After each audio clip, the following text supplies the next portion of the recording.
papiešim. Taigi dabar atsidarom. Ir aš nežinau, ką piešiu, tai imu pirmą spalvą, gal geltoną. Darom.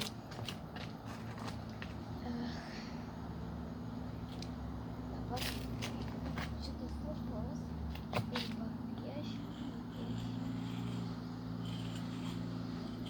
Pamatysit, kad bus nupiešta kitam video. Tai gerai.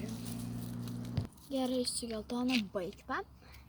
Dabar imam orange. Nu, tokia kūninė. Okay. Beje, galit komentarus įspėti, ką nupiešiau, kol nekelsiu kitą video, ką nupiešiau.